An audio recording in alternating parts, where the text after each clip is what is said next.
नमस्कार दोस्तों, edu motivate official channel में आपका स्वागत है। आज मैं आपको एक बहुत ही मजेदार और सीख देने वाली कहानी सुनाने जा रहा हूँ। कहानी का नाम है बंदर और मगरमच्छ। एक घने जंगल में नदी के किनारे एक बड़ा जामुन का पेड़ था। उस पेड़ पर एक बुद्धिमान और चुर रहता था। पेड़ पर मीठे मीठे जामुन लगे थे और बंदर आराम से ही रहता। उसी नदी में एक मगरमच्छ अपनी पत्नी के साथ रहता था। एक दिन मगरमच्छ नदी किनारे आया। बंदर ने दोस्ती के भाव से उसे जामुन खिलाए। जामुन इतने मीठे थे कि मगरमच्छ रोज आने लगा। धीरे धीरे दोनों में गहरी दोस्ती हो गई।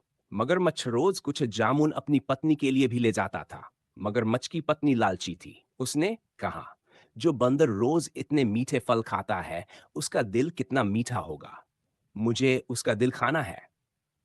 मगरमच्छ ने बहुत समझाया, लेकिन पत्नी नहीं मानी। मजबूर होकर मगरमच्छ ने बंदर को धोखे से मारने की योजना बना ली।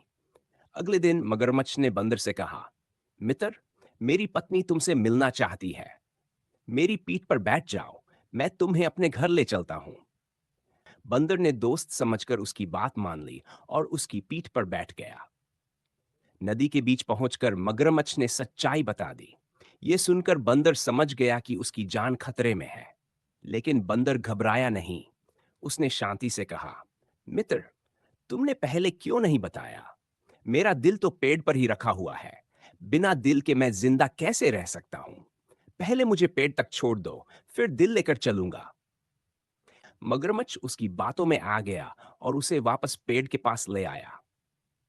जैसे ही किनारा आया, बंदर फुर्ती से पेड़ पर चढ़ गया और बोला, मूर्ख, दिल कभी शरीर से अलग नहीं रहता।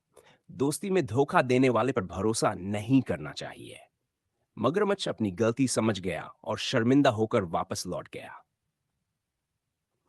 इस कहानी से हमें यह सीख मिलती है कि बुद्धि और समझदारी से बड़ी मुसीबत से बचा जा सकता है, और लालच व धोखा हमेशा नुकसान ही देते हैं।